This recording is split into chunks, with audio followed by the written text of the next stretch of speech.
Hello everyone, আবার চলেছি তোমাদের সাথে একটা মিনি ব্লগ শেয়ার করতে। আর আজকের লুকটা দেখে বুঝতেই পারছো যে কী জন্য এত সেজেছি। তো চলো তোমাদের সাথে সবটা শেয়ার করা যাক। আমি চলে গিয়েছিলাম বাবা মা সবাইকে নিয়ে রাহুলদের বাড়ি, কারণ আমার ছিল সেই দিনটা খুবই স্পেশাল। মানে হচ্ছে সানডে 18 তারিখ আমার রেজিস্ট্রি। দিনটা সত্যি আমার কাছে ভীষণ স্পেশাল ছিল। দুটো পরিবারকে একসাথে নিয়ে প্রেম করে বিয়ে করছি, এর থেকে আনন্দের আর সত্যি কিছু হয় না।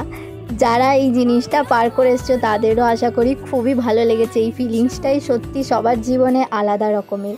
আমার ভিতরে তাও একটু টেনশান হচ্ছিল, কেন জানি না, চেনা মানুষটাকে সেই দিন যেন অন্যরকম নতুন লাগছিল।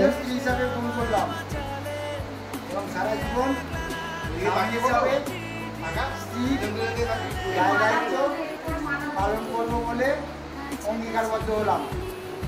আমি অপর্ণা দত্ত ভারতীয় সংবিধানের বিশেষ বিবাহ আইন 1954 অনুসারে আজ থেকে রাহুল গান্ধীকে বৈধ স্বামী হিসেবে গ্রহণ করলাম এবং সারা জীবন স্ত্রী হিসাবে স্বামীর দায়িত্ব পালন করবো বলে অঙ্গীকারবদ্ধ হলাম।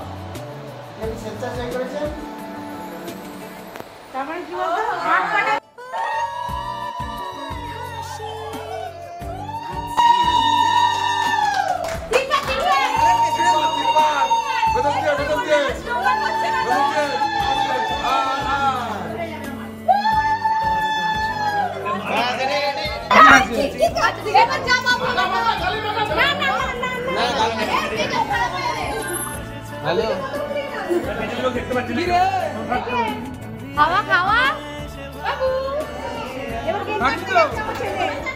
সমস্ত কিছু হাসি মজা করে মিটে যাওয়ার পর এখানে শুরু হয়েছিল হল্লাপাটির আড্ডা।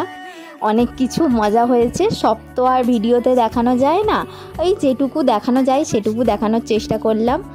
আর আমাদের এই গ্রুপটাতে মোট 12 থেকে 13 জন আছে। যখন সবাই যাই একসাথেই যাওয়ার চেষ্টা করি।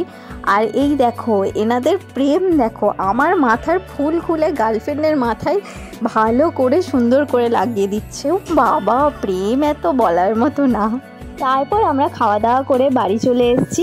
আর এনারা এখানে নাচ করছিল, সেই ভিডিওগুলো আমাকে পরে পাঠিয়েছে, দেখছিলাম আমি চলে আসার পর এদের এই পাগলামি ডান্স।